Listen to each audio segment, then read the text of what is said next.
Okay.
Hello, Alrighty, hello.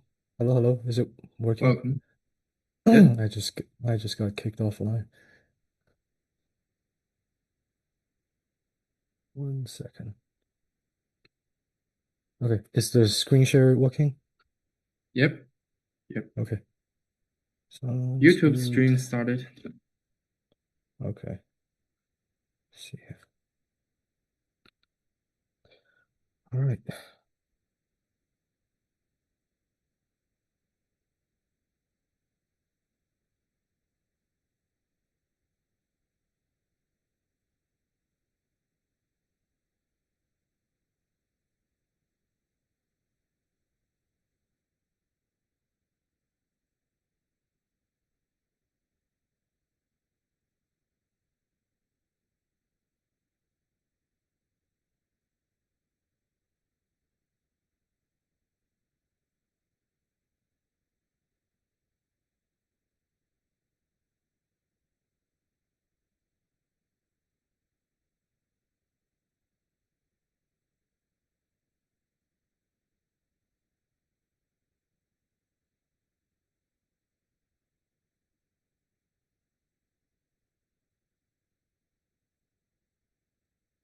Oh, have you opened the Alexander's PDF?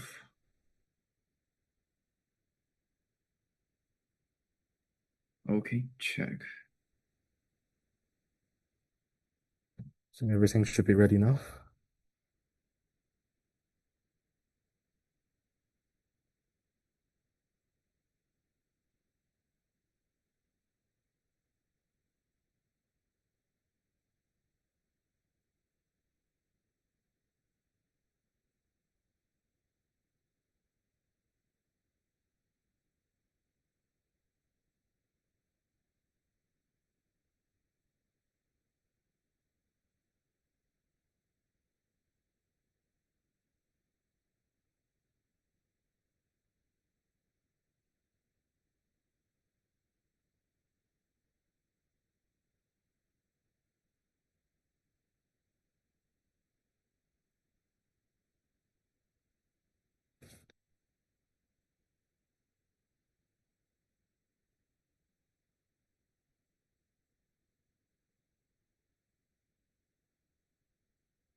And check if we have all the speakers at least.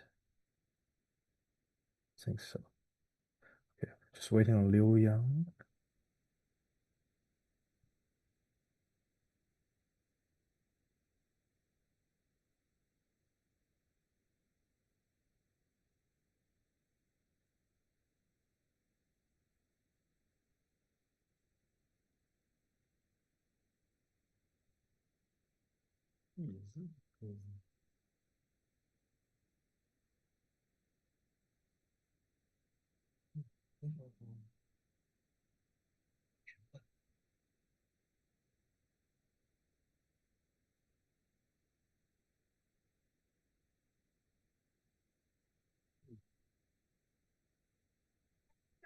没有，你昨天洗了。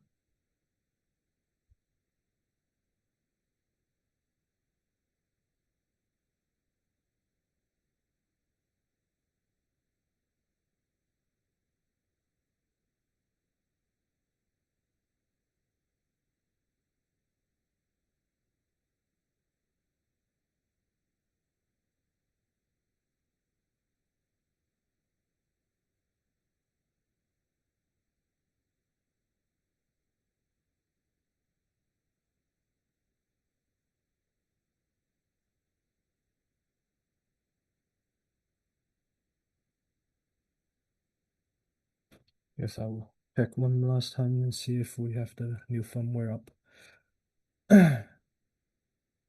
And we do. Nice. Oh, this is annoying. What?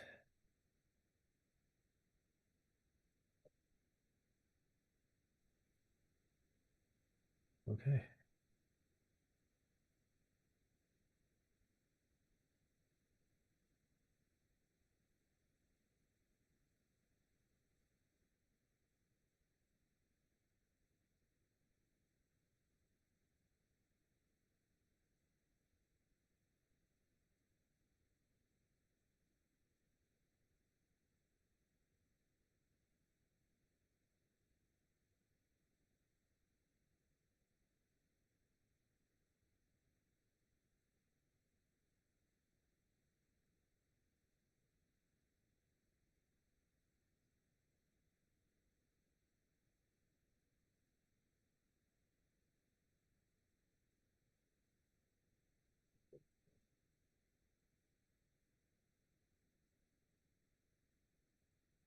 Wu Shi.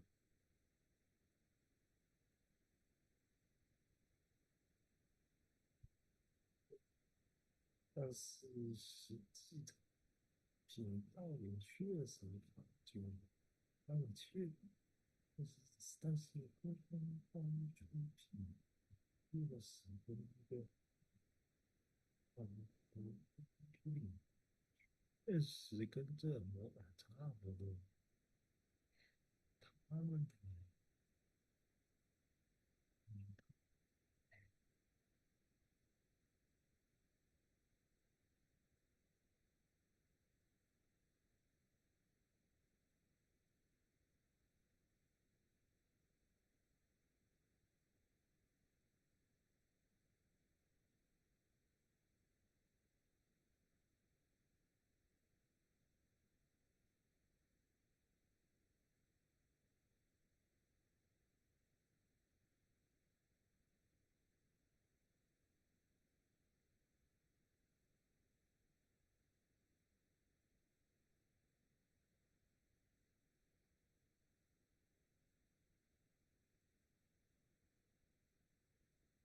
哦，你确实跟这差不多，跟这差不多。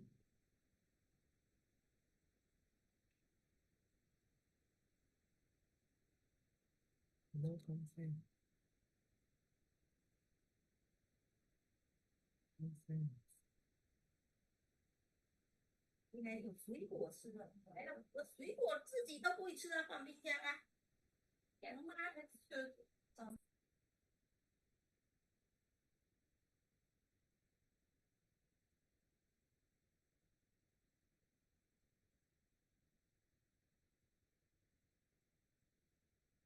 Okay, final check. Can someone on Zoom side please, speak a sentence or two? Check, Copy. check, check, Can you check. hear me? This is Alex. 1, 2, 3, 4. Yep, loud and clear. Okay. Yeah. Hello, guys. Can you hear me? Yes. Yes. I think Great. everything's working. Okay. Guess we'll just start since it's 9 already. Okay. Oh, hello everyone, and thanks for joining the 4th session of the LoongArch Biweekly. And happy to see so many familiar faces back on the meeting. And again, before we start, this meeting is organized by the Longsun Hobbyist Community as third-party organization unaffiliated with Longsun Technology or any of the companies, entities, and institutions mentioned in this document. Please limit discussion to open information only. We will not answer questions for products and designs currently under development or testing. Please refrain from making political statements or commentary for the duration of the meeting. Opinions expressed in this meeting are strictly of the individual speakers. And I'll quickly skim over how this meeting works. And as usual, if you need to add anything, just get in touch with us, either to me individually or in our group chat. And this meeting is working live streaming on YouTube, and hopefully it'll work this time for the duration of the whole meeting. And now let's move on to upstream development, and we'll start with Cyril Yao again for GCC and bin utils. Hello, is there? Yeah, Can we you hear hear you. me? Yes, Yep, yes. we can hear you. Okay. So this is unlike the Tencent meeting where the icon will show I'm talking. For GCC, this is basically something we've already talked about during the last meeting. We have some updates about those. The first is regarding the stack protector fix. The fix has been backported to GCC 13.5. So now it has been backported to all GCC release branches still active. When working on GCC 13, we also found and fixed a build warning introduced by a prior backport for PR 1130 to 33 fix. During the backport, undefined preprocessor directive was unintentionally omitted. So the preprocessor would complain for defining a macro twice.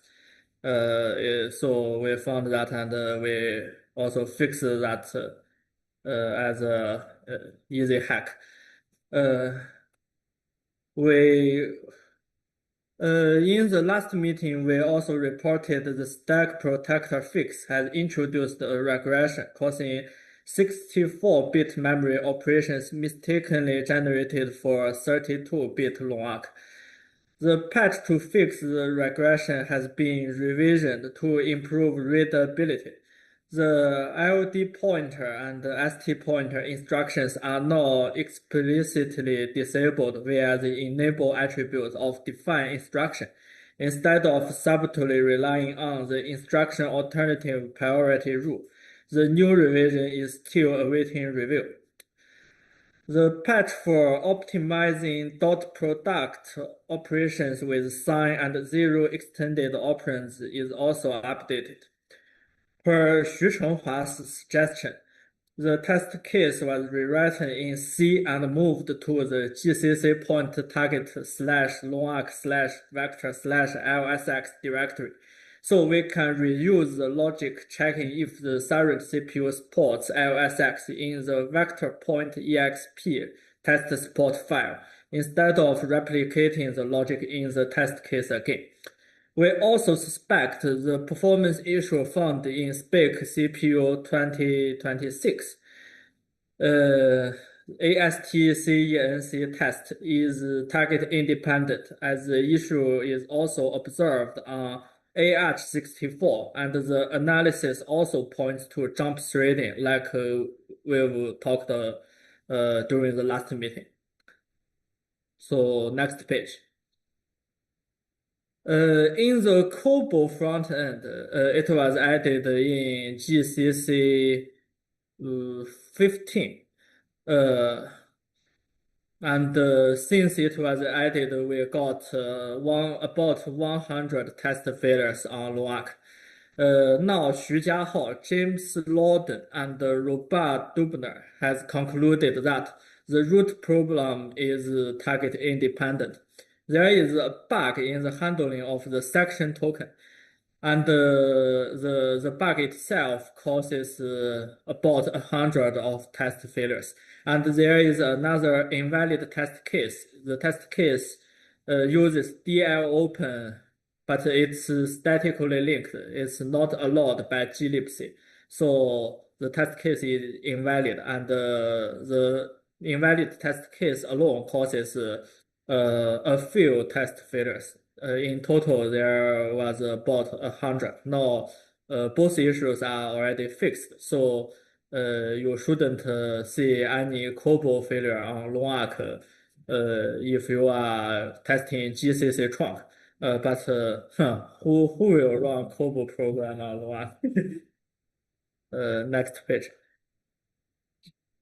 Now we've got to bin utils.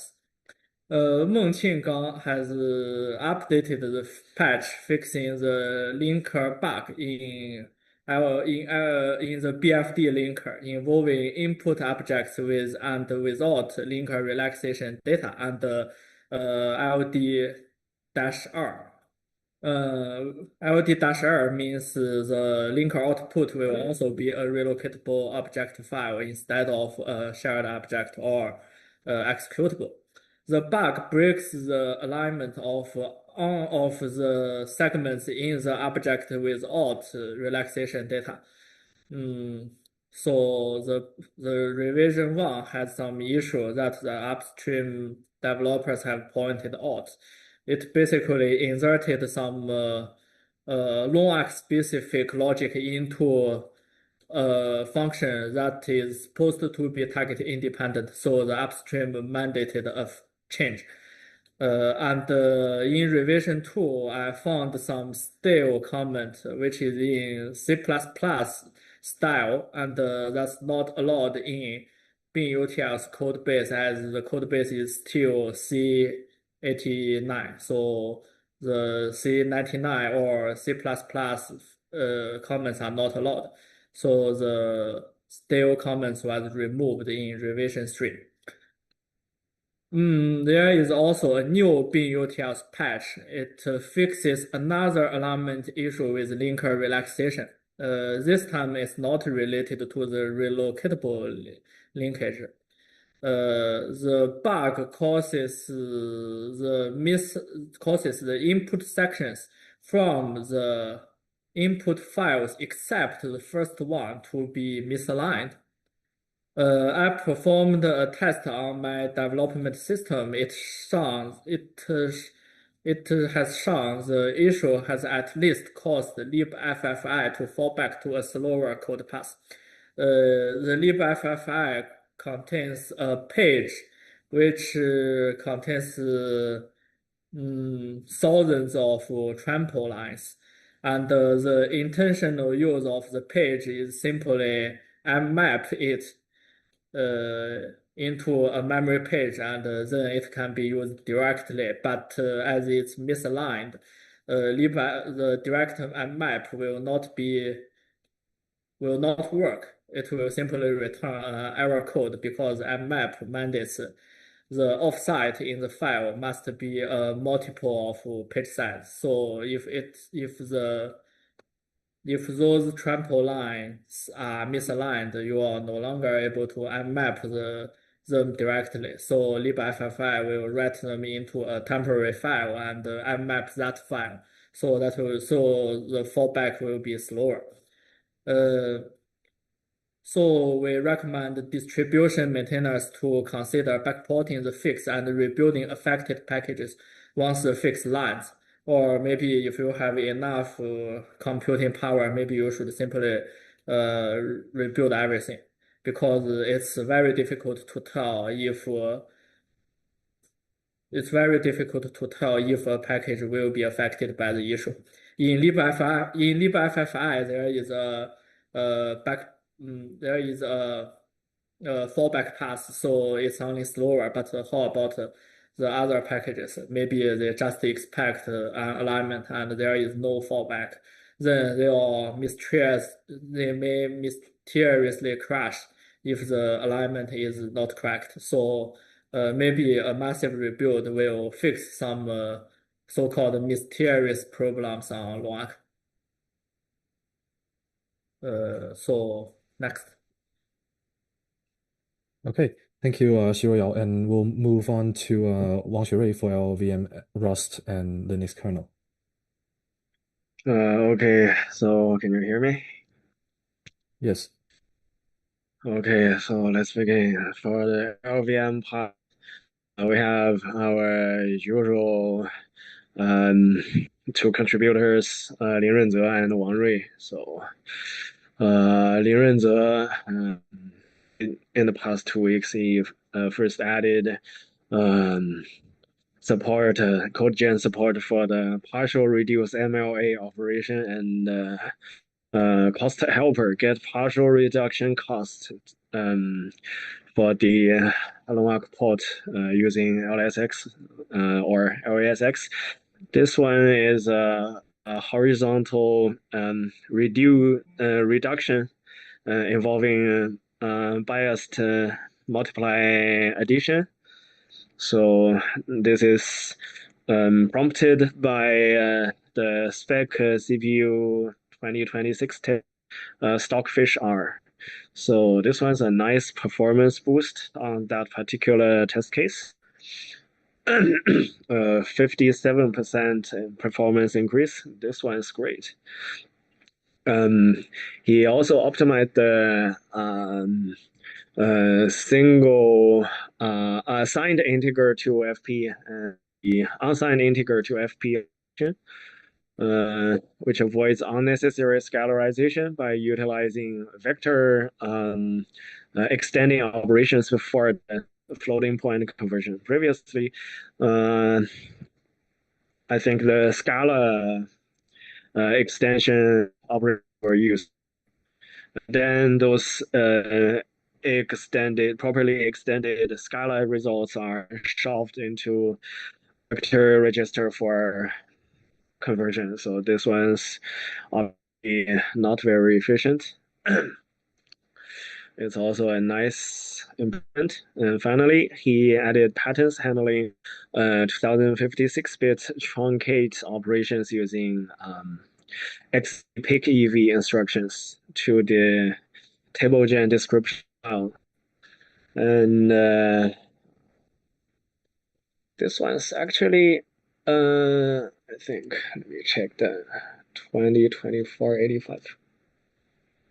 2084-5. Yeah, so there's actually a simplification, of the code gen backend code, making it functionally equivalent but simpler to maintain.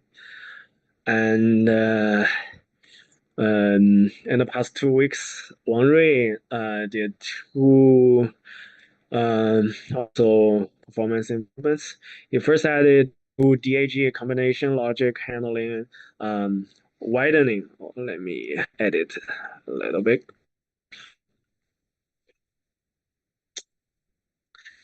Okay, so it's actually a widening vector shift left. I've already fixed the slideshow, but it seems like Yeah, you I have think to refresh. Yes. Good. So this one's Yes, it's good now. widening vector shift left operations. This one's a wild performance increase because previously this one cannot be vectorized at all. Basically, it's like shifting left the original element. So some of the upper bits will get shifted out of existence.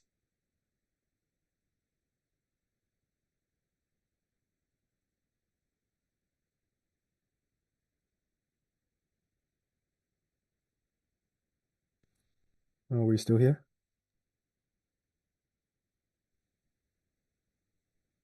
Will not be shifted to nowhere. So this one's a dramatic, should be a dramatic performance increase.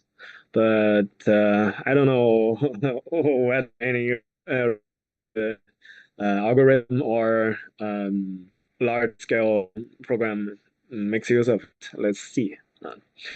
Finally, he has reduced the redundant masking options by propagating target data width through the helper, simplified demanded bits for a target node. And of course, all of these are submitted with test cases. So next page, let's move on to Linux kernel. So for the new patch sets in these 2 weeks, we have Mobi supporting the ACPI IOVT table. So what's this? This one's for the LoongArch IOMMU driver to be submitted in the future. This is what Mobibo has said in the cover letter. So it's just simply in the future.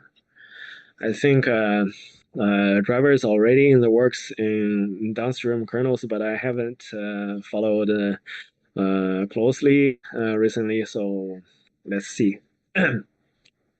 Also, Wang Hongliang has added clocks and clock frequency properties for I2C device nodes for the 2K series device trees.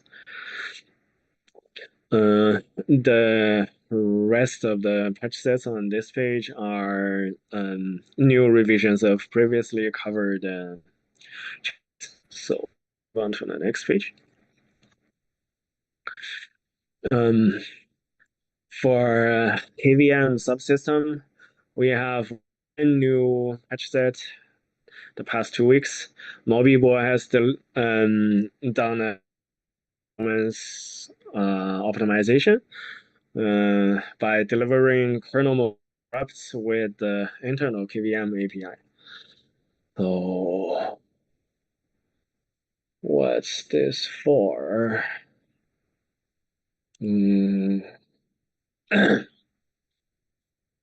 Okay, I've lost the link. Let's see. Okay, so this one is for delivering interrupt from within kernel land instead of user land. So it's an internal API for currently. So this is just making use of the established API.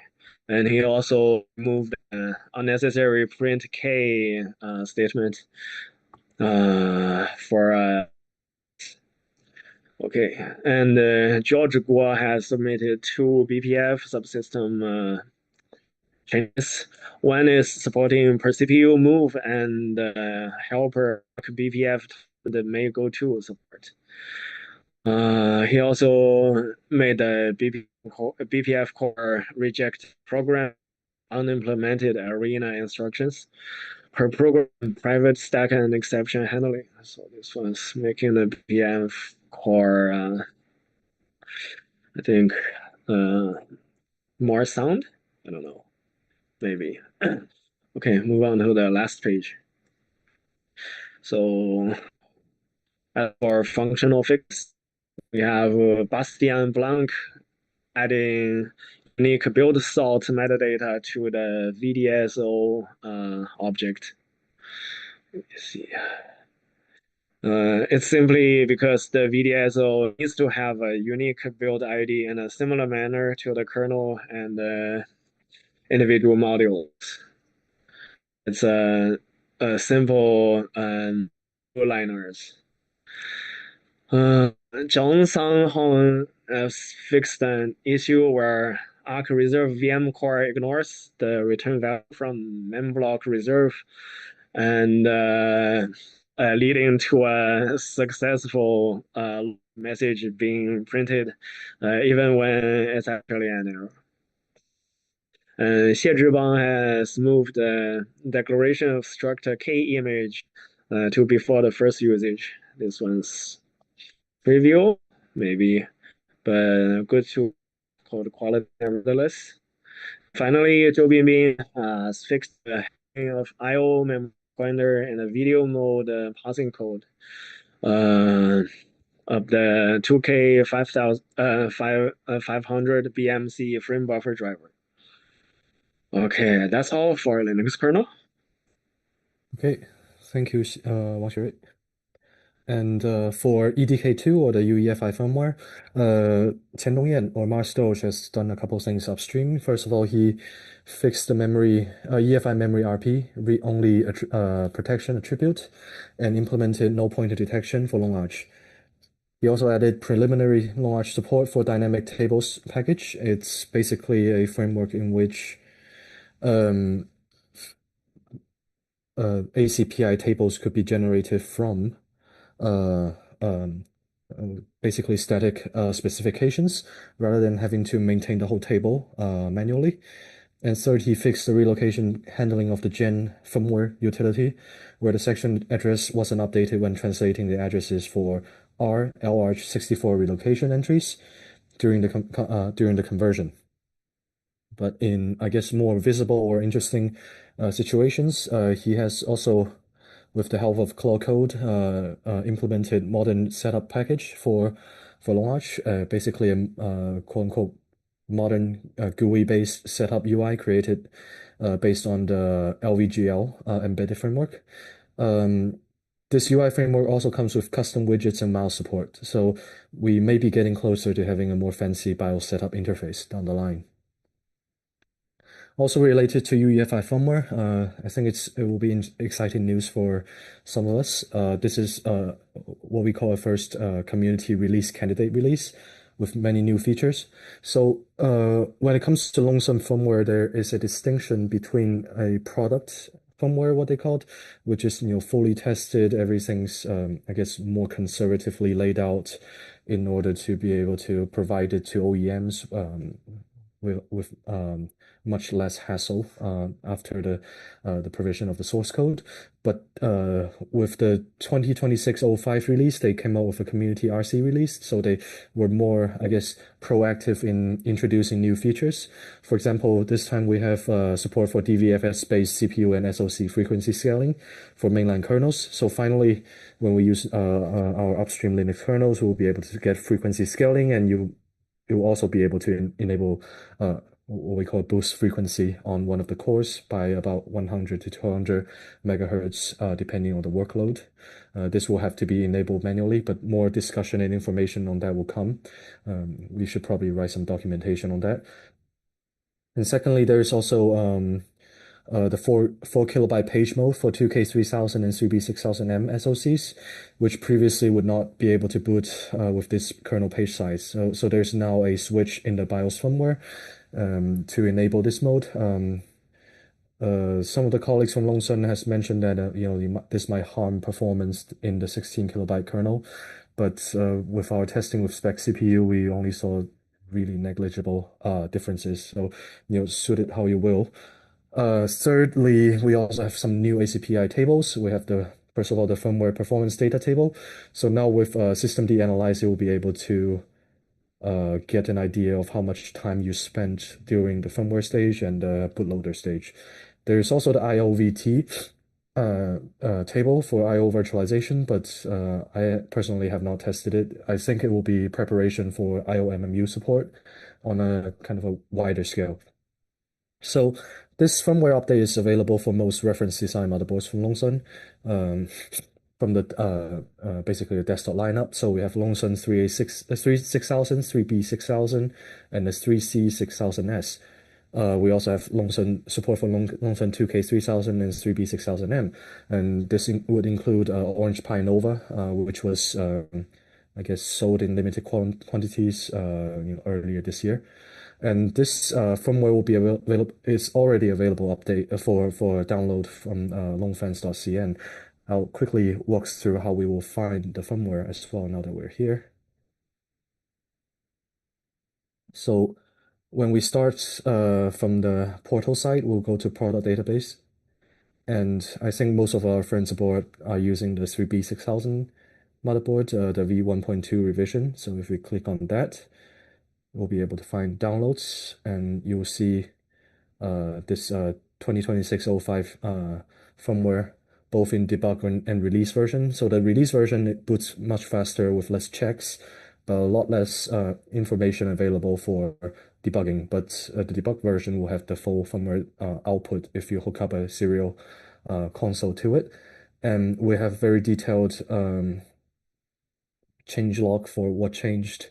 There is way too much for me to go through during the biweekly meeting. So if you're interested, you can just read through this whole thing. I'm honestly really proud that we have a very detailed change log now. Something that you don't always see from PC manufacturers. Anyway, we'll move on. And now for box 64, we'll have Liu Yang. Hello, can you hear me? Yep. Did you refresh the Yes, slides? yeah, Wang Shui actually made changes earlier, so we already refreshed the slides. Oh, okay. So, as usual, over the past 2 weeks, we have made some progress. First, we fixed the bug found in the 6.7 prefix string operating instructions. We also added the integrity checks to the code cache loading process. So that if a cache file is corrupted somehow, box64 will refuse to load it. We optimized yet another hotspot function for in the big block mode. We introduced a GUI configuration tool called the box64 configurator. And we also added KDE Dolphin integration so that we can take box64 configuration for any specific executable. We fixed a typo in the state transition stage of the flags emulation. This is an important fix to the flags emulation state management.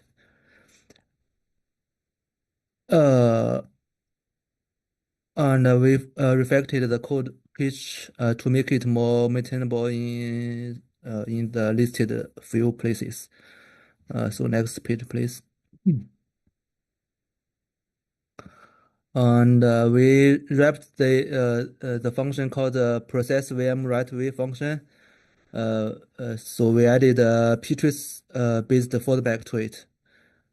There is a long story behind this. So basically, this function is used by one to do the inter-process memory writes to implement the write process memory Windows API. And a tool called the stranger.exe. This tool will use the Windows API to do, of course, to do the inter-process memory writes to patch another process code at runtime. But to support the self-modifying code for any code box64 discovered, it will mark the memory page as read-only so that will make the process VM write away function failed. And with the new fallback, we are able to ignore the read-only permission and write that memory anyway. So you can see this is not perfect because if box64 already translated that code block, the translated block will not be updated.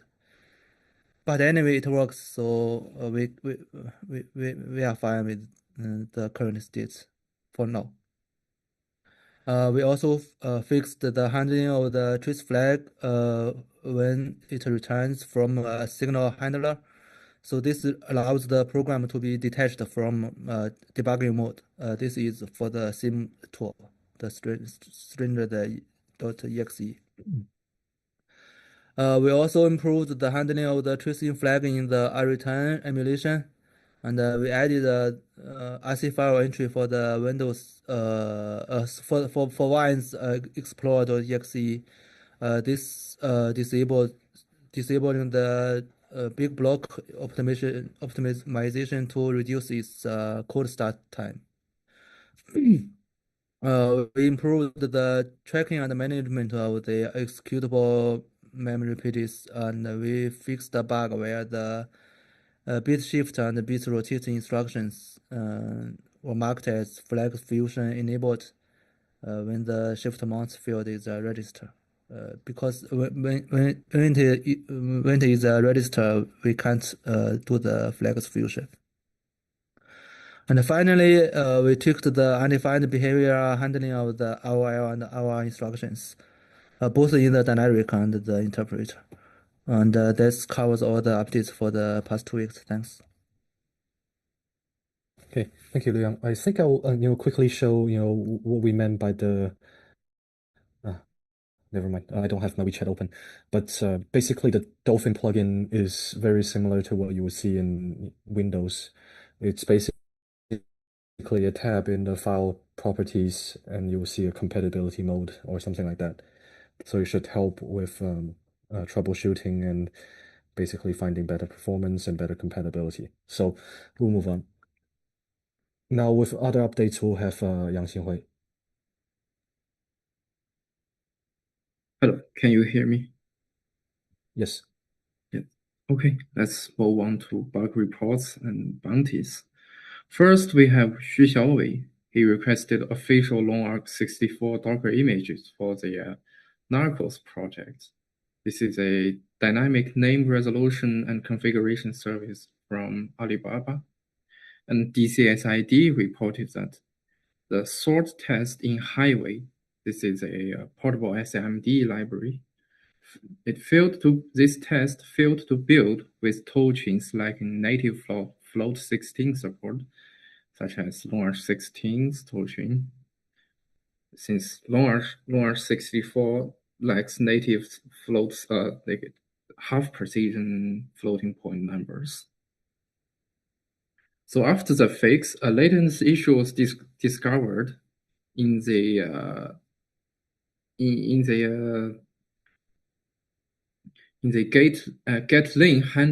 getLink function. This function handles 2-byte links and calls this intrinsic function, which is invalid with emulated float 16 _ t, since this function lacks constructors from int. So that means any emulated float 16 won't be able to convert to float 16 to call this intrinsic function.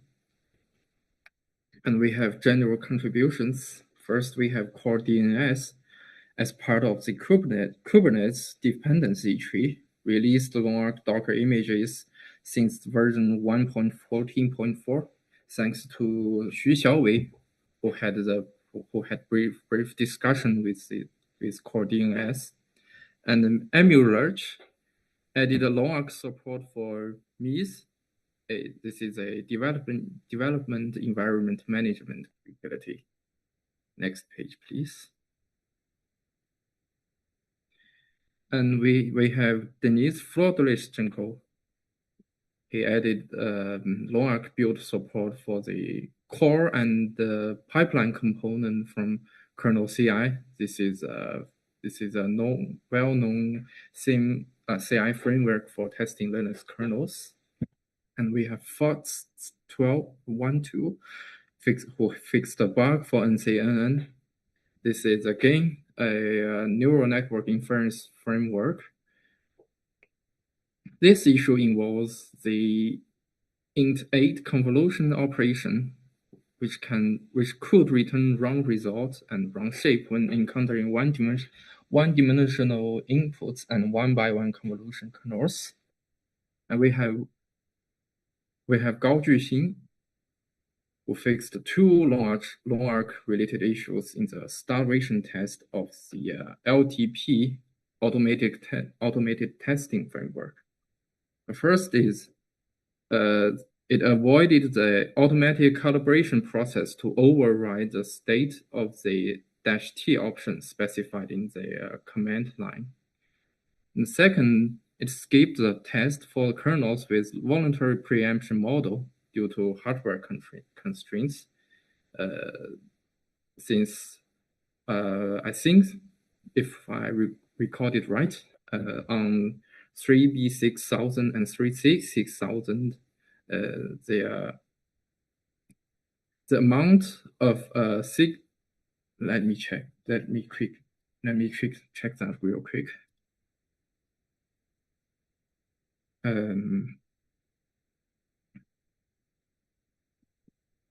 Yeah. So on LoongArch 3C6000 with 250 tick tick rate. The signal workload is limited by scheduler tick latency, not by signal delivery cost. So on such platforms, the preemption model really doesn't matter. And we have one rate. Added fiber support for WSM time, a WebAssembly runtime. And we have Victor Bash 400 imported the patches adding LoongArch ABI detection, which had been previously rejected by FastFetch's upstream developer, who stated that I don't use and I probably won't use LoongArch hardware. So do the rest of the FastFetch users, which is a bit of absurd.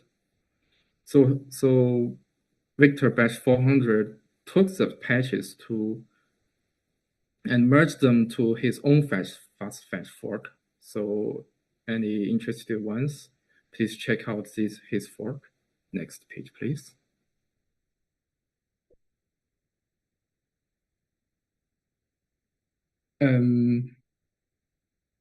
Okay, we have Zhao Qiankang added LoongArch support for Go TMP tools from Google, a tool set for controlling TPM as well as Microsoft's TPM 2.0 reference implementation.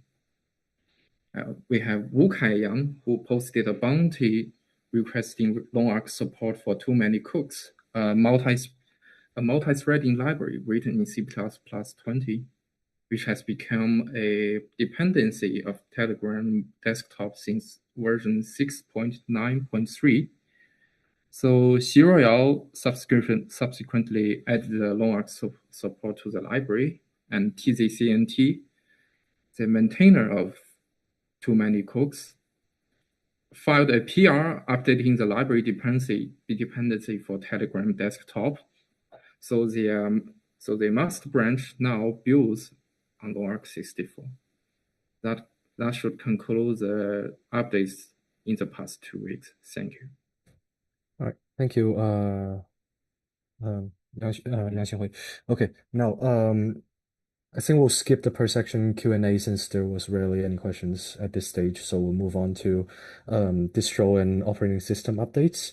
So first of all, so this is the first time this segment has came up in the English session, but we have had that in the Chinese session, but not for the past couple of times. But anyway, so these are tips for distro maintainers and something to take note of. Something we found during distro maintenance. So first of all, please consider disabling the following kernel configurations. So we have once again checked these options and found that they're still broken. So first of all, we have the HSA AMD P2P. This would cause Llama CPP to output garbage on systems with multiple GPUs. This is likely caused by the fact that the current long-term platforms, their PCIe peer-to-peer support might be broken. Something to look into. The Arch write combine option also should be disabled because it will cause random rendering artifacts on AMD GPUs, and on the Intel GPUs we'll see initialization failures. So this issue was reported during the second session, but is still present in the 7.0 kernels. So yeah.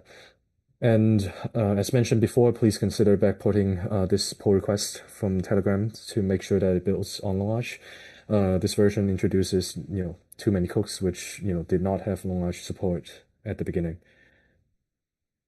And if your 7.0 kernel locks up during booting on a virtualized machine, please backport the patch set from the 7.1 branch and maybe suggest for it to be backported to the stable branch. And finally, the long VPU and long GPU drivers have been updated to support Linux 7.1 thanks to Xi Royale. So you'll be able to find the patch sets from the links below. And that will be all for the tips. Now moving on to AOSC. We have released cores 13.3 with GCC now updated to 15.3.0 with various LoongArch related fixes. There are other notable updates as well. We have updated the Linux kernel to 7.0.12 with a functional fix for ROCm on systems with multiple GPUs. So that will be the option we mentioned before. ROCm the ROC 7.13 has been rolled out. Firefox and Thunderbird have been updated to 152 with many security fixes. The Boost library has been updated to 1.91, so that would enable us to build newer versions of certain software. In the past 2 weeks as well, we have shipped 27 security updates, fixing 5 critical and 71 high-severity vulnerabilities. So affecting, for example, gRPC before 1.81 really has a critical authentication bypass vulnerability. There are also several critical ones affecting OpenSSL. There are also 3 critical vulnerabilities affecting Containerd before 2.3.2. So in any case, we'll encourage that you update your system as soon as possible. And to the right, you have the QR code to our Telegram group. And if you're interested, please join us. And now for Proxmox VE, I'll move the microphone to Wu Kaiyang. So for Proxmox VE, we finally have our first ISO installation image available. In the past few weeks, Zixing Liu and me have been working on the installation medium. Despite not hearing back from Proxmox company, we wrote our own scripts to build the image. So now you can download our image here in the link below. And our scripts are publicly available at this GitHub repository. As always, feedbacks are welcome. All right, thank you, Wu Kaiyang. And I think in the next couple of weeks, we'll be working with Alexander Shoris on a website for this project as well. And now moving on to Basalt, we have again Baltayev. Hello. During the last 2 weeks, we finished verification of alt server, and we are proud to announce that soon it will be released officially. We going to release workstation and alt server during this summer. It means really a lot for us. And we moved to adopting alt virtualization for LoongArch. It's a fork for PVE. We are really close to upstream, and we'll share details about it a bit later. Right now, majority of our team focused on performance for alt kernel on LoongArch. We made a stress test. It's a bit disappointing.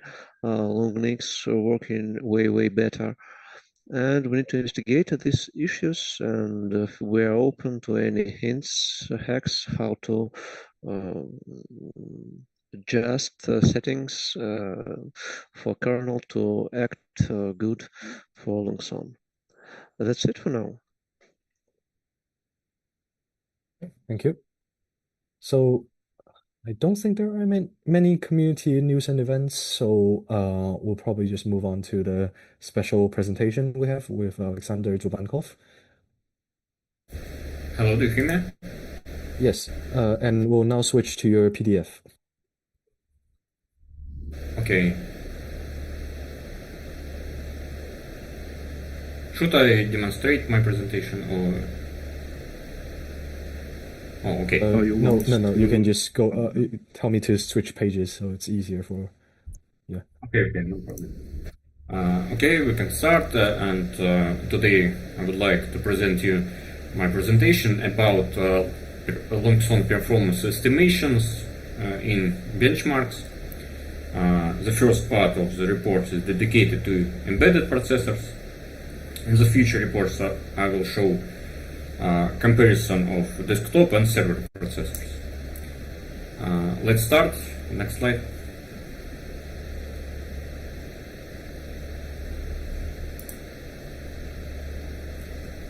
First is introduction.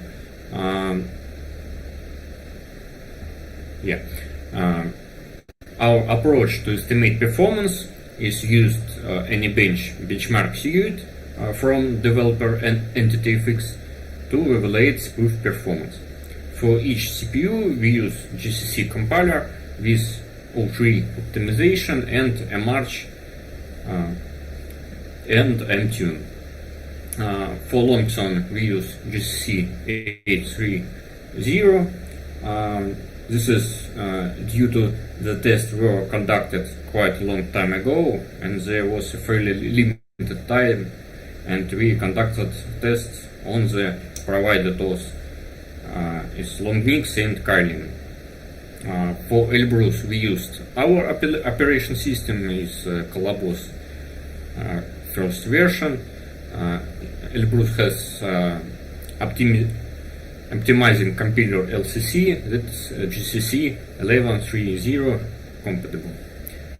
For Intel, we use Fedora 43 and GCC 14. For MediaTek, we use Ubuntu and GCC 13. And Rockchip, we use Orange Pi OS based on Arch Linux with GCC 15. Most benchmarks designed as single thread calculations, but it has also multi-threaded benchmarks, and we present results for maximum number of threads to estimate performance of all chip. All benchmarks we run 10 times to estimate mean and standard deviation. Next slide.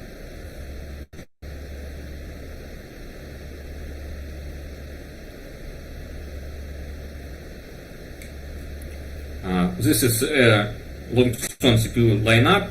In this test, we look only at 2K3000 and 3B6000M processors. Unlike to latest desktop and server CPUs, they only have LA364E cores and lack LAS-X instructions. They also didn't have L3 cache, but they have a fairly large L2 cache, which is common for system on chip. Next slide.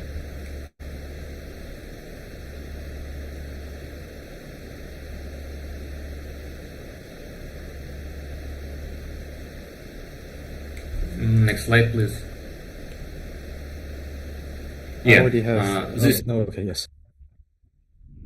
Okay, this is our tested devices, two LoongZones and Banana Pi that's used is my home Wi-Fi router, and also we tested Elbrus and Orange Pi. Next slide.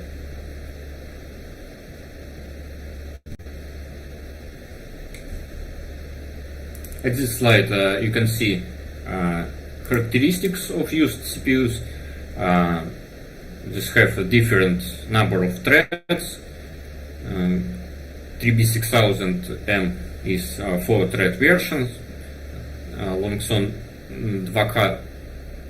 2K3000 is 8 threads, and some other CPUs you can compare characteristics. You can note that Rockchip have complex configuration, consists of different ARM cores,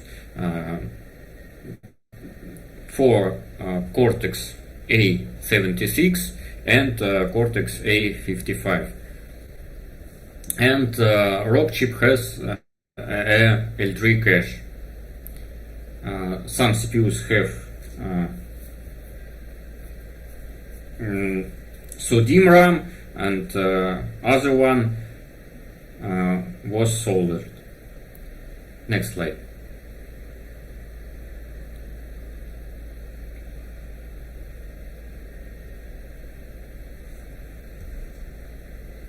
Let's go to benchmarks.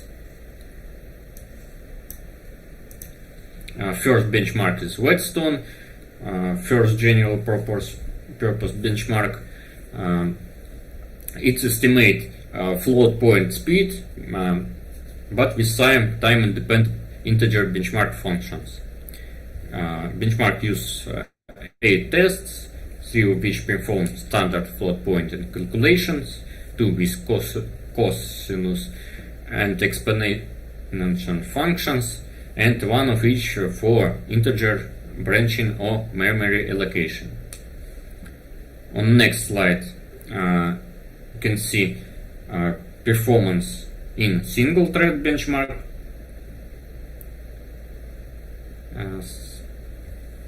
Let's avoid the slide. Yeah, this you can see that Longson give pretty good performance, some lower than Cortex A76 in ROC chip, but significantly better than Elbrus and MediaTek. In the next slide, this performance in multi-thread, and there you see that Longson 2K3000, due to it has similar cores that have more performance in comparison with Cortex A55. It's pretty close to ROC chip. Next slide.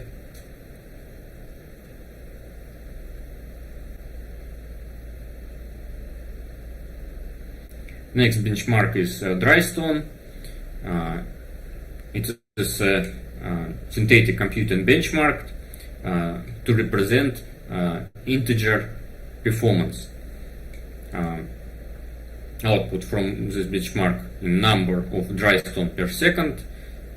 This is obsolete benchmark, but we also use it. Next slide. This benchmark is only single threaded, and there you see the same trend of performance. Longson 3 B6000M is quite better than Longson 2K3000 due to it has more frequency, 2.3 GHz versus 2 GHz. Let's go to the next slide.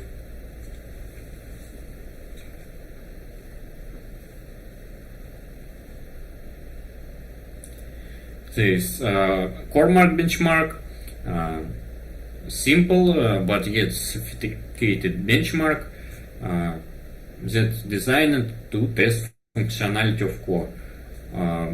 It's produced a single number scores, allowing users to make a comparison between processors.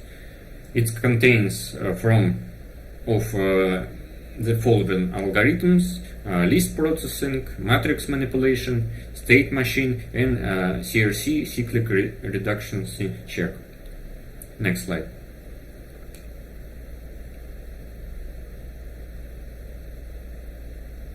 The first is single thread results. There you see that Longson is shows quite good performance in comparison with Intel and ROC chip. And next slide is multi-threaded results, and there you see that Longson 2K3000 are better than all of other chips in this comparison. Next slide.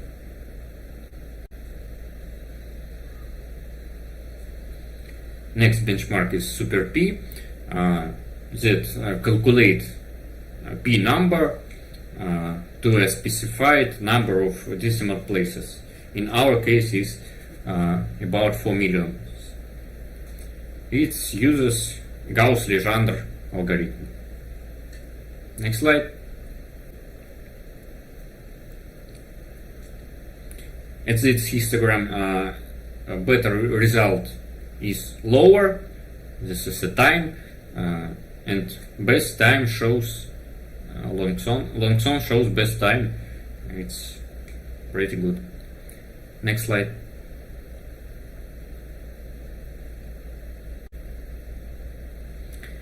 Next benchmark is LeanPack, measure floating point computing performance.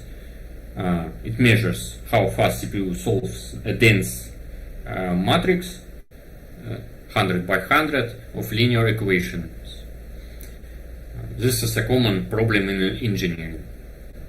In next slide, you see results of this benchmark, and there somewhat Rockchip have a better performance. Next slide.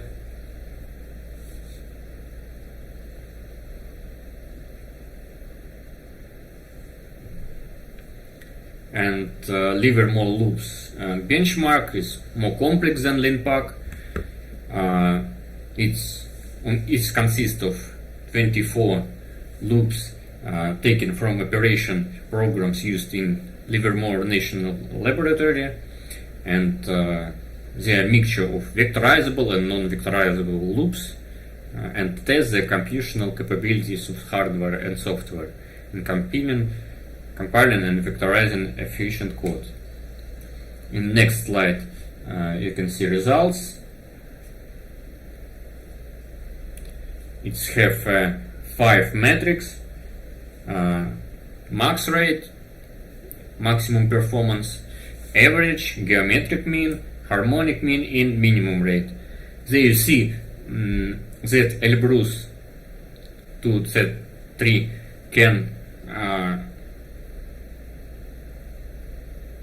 take a better result in max rate, but mean rate is lowest in this comparison, and this is no good result, and such complex benchmark can show performance of processor in more complex operation, and there I think better results shows Rockchip.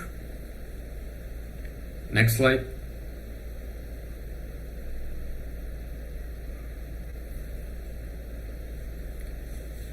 Next benchmark is SciMark, composite benchmark that measures the performance of numerical codes used in scientific and engineering applications.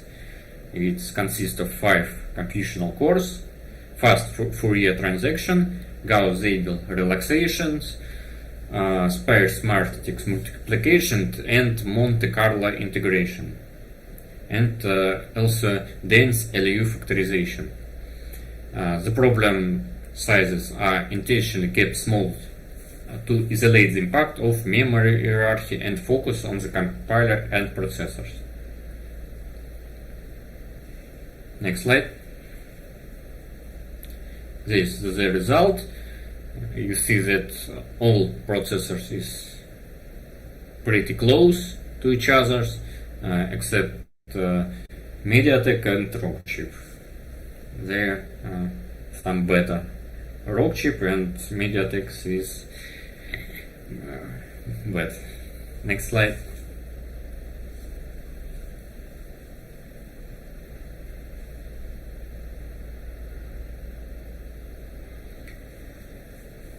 Let's go to memory tests. The stream benchmark is synthetic benchmark that measures sustainable main memory bandwidth in megabyte per second and corresponding computational rate for simple vector kernels. Stream used for kernels for analysis. Copy measure transfers rates in absence of arithmetics.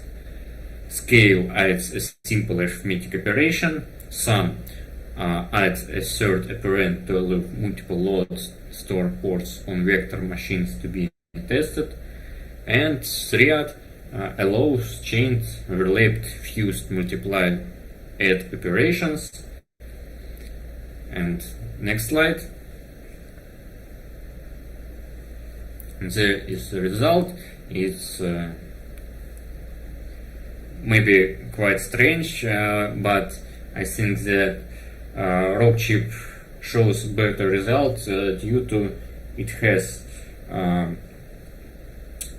memory LPDDR4X and maybe it's more faster than other CPUs, and there we see such a result.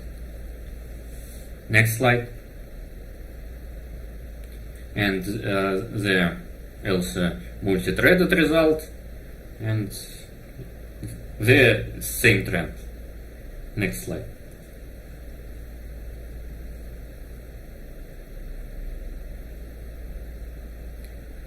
Next benchmark is memspeed, performs 3 different sets of single and double precision floating point and integer calculation across 2 data arrays.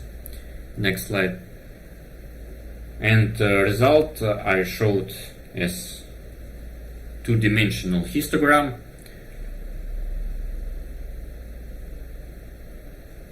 Yeah, 2-dimensional histogram that better result is showed by brighter color, and there we can estimate size of caches, and if we see at Y axis at 64 kilobytes on long zones is L1 cache, and after that only L2 cache, and after that is RAM. Next slide.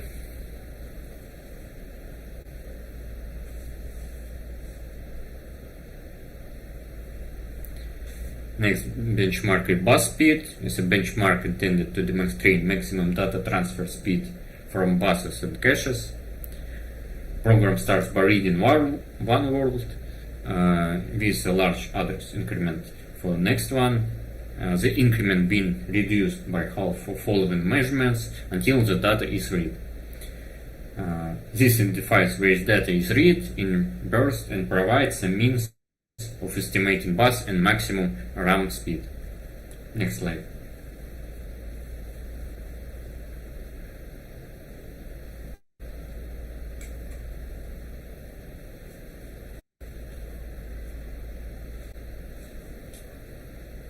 There we can estimate speeds of RAM and caches for different data types. I think all processors shows good result, but Intel is better, as I see. Next slide.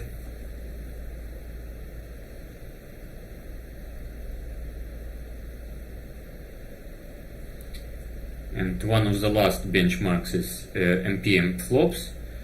The benchmark carries out calculation of provided form, which 2, 8, and 32 operations per input data vault via caches and RAM. Each thread deals with separate segments of the data via shared code, fully demonstrating multi-threading speed gains. Next slide.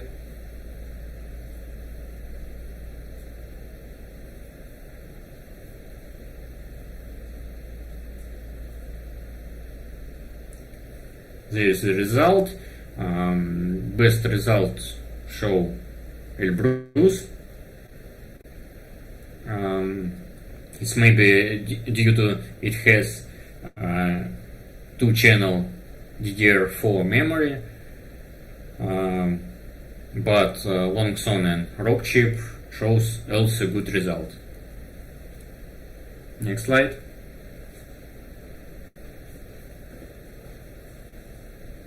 Go to conclusions. It's very short. Longson 2K3000 and 3B6000M showed a good result for a single board computer, being only 1.5 times slower than a Rockchip 3588 in some single thread tasks, and 1.5 and 2 times faster than MediaTek, and 3 times faster than Elbrus in our tests. And thank you for your attention. You can ask me your questions. Thank you, Alexander. Let's now move on to question and answer. Do we have any questions from the meeting side? There are 3. No. I guess I'll start with a question, Alexander. So I guess one of the benchmarks that really surprised me was with the stream benchmark. Do you have any sort of speculations or guesses as to why this difference exists between the 2K3000 and the 3588, which are both, I believe, single memory channel platforms? I don't know in which configuration TB6000. It's some box that you see at one of the first slides, and I don't know which memory configuration it has. But Longson 2K3000 has a one DDR4 memory, so dim, but I don't know about frequency. Yeah. Understood. Yeah, the 2K3000, it is rated for a higher speed, but I think the board that you have tested is of a lower frequency. But understood. Okay. Yep. Okay, I'll leave the questions for others.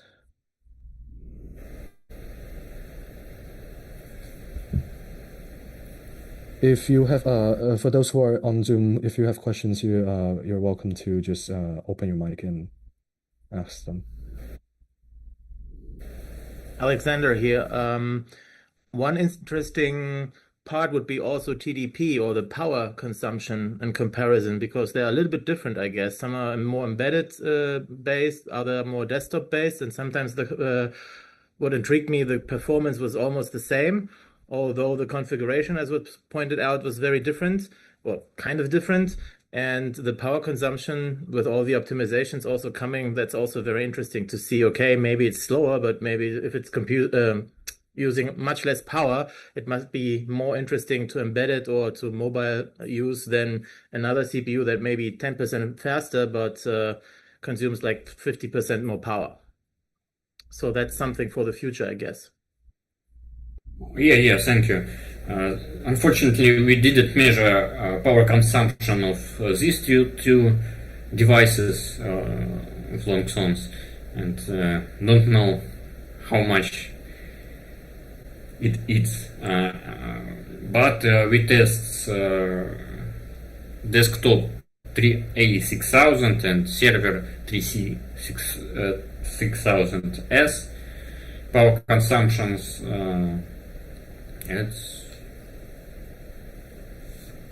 I showed it at 2 slides before, and I think yes, necessary to estimate performance in different TDP ranges.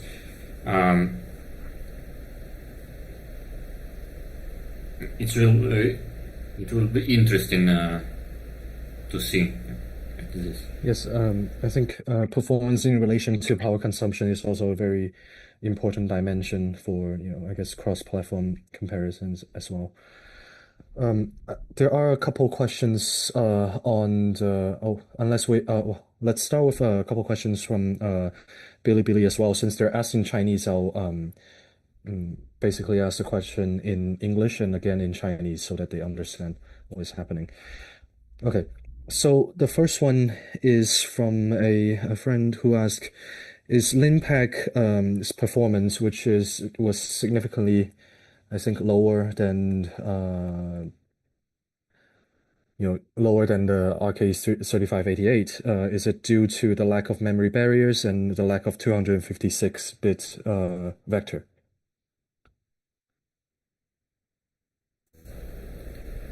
In which comparison? Sorry. In the LinPack comparison. The current one While showing on on Sunday is where rock chip is better? Or? Yes. Yes. This is a single thread mode, and I think that Cortex A76 is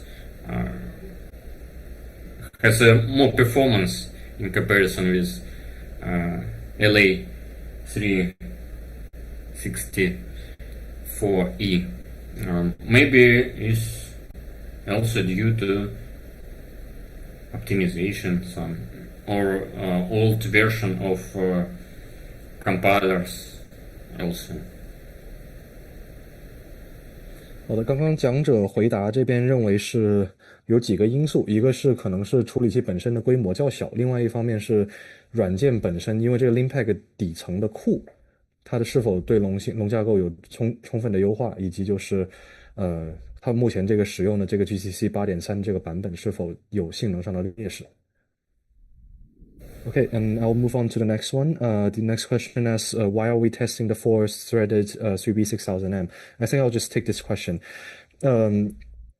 So the 3B6000M is available both as an 8-core processor, which will be its full SoC form, but there is a variant that is available as a 4-core that's targeted at thin client, where you lose four of the cores.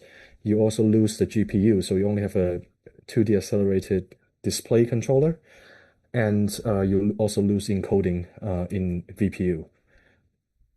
好，我现在用中文重复一次这个，就是 3B6000M 它是有2个版本的，它有一个完整的8核的版本，这个是一个完整的准桌面级的 SoC。那么它还有一个4核的版本，它这个主要就是面向授客户机的。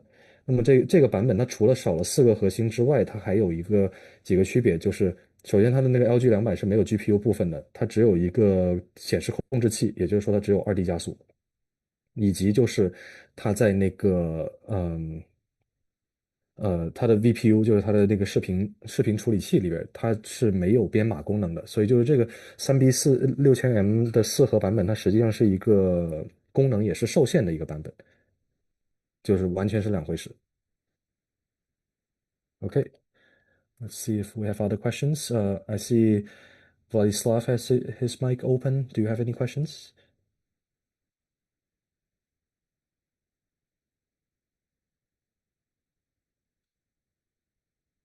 Okay, I think it's just coincidental. Yes, I think again for Alexander, what was the reason for choosing the GCC 8.3 for this benchmark? I use this GCC was used is due to tests were conducted quite a long time ago, and there was a fairly limited time for testing, and we use provided operation systems, long mix and Kylin for these devices. And in our plans to make comparison in more recent versions of GCC in our operation systems, and for also for others devices too. Okay, understood. I think it will be interesting, I think, at least to retest some of them on mainline GCC. It might sound funny, but the current GCC version is already twice that of 8.3, so it could be interesting to test as well. Okay, another question from Billy, who observed the 4-core 3B6000M's LinPack results seems to be higher than the 2K3000. And this one is fairly easy to explain because the 3B6000M was rated at 2.3 gigahertz, and the 2K3000 was running at a lower clock speed. 就是这2个处理器它的那个当时运行的那个频率是有显著区别的，一个是2.3G，一个是2G，这个从结果上基本上是可以解释得了的。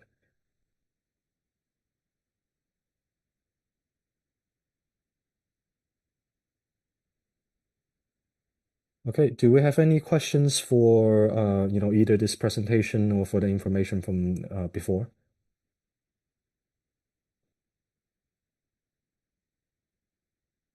And I think there was a screenshot from Liu Yang. This is what he mentioned for the Dolphin plugin would look like. It's basically something very similar to what you see on Windows. It's a extra tab to control the profile you be using with Box64. Your screenshot is not displaying in the screen share, so maybe you should insert it to one of the slides and full screen it. Is it not? Yeah. Is it not? 1 second. Are you sure? Because I can see it even on the live stream. Oh, that must be Zoom's problem. Okay. So okay. yeah, we'll share you the might screenshot want later to as well. Yeah, you want Yes, to you want we'll to send it somewhere. insert Yes. it. Yeah. Okay. Yes. Okay. And well, if not, well, let me fix this slide real quick first. Or unless it's not, oh, it's not wrong. Sorry, I saw June.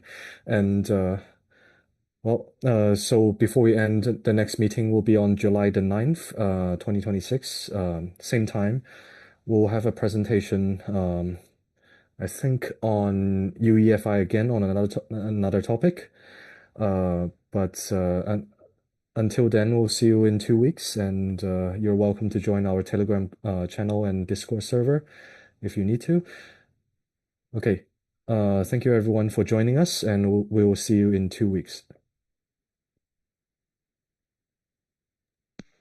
Goodbye. Thank you. Bye. Bye. Goodbye, Thank you, everyone. everyone.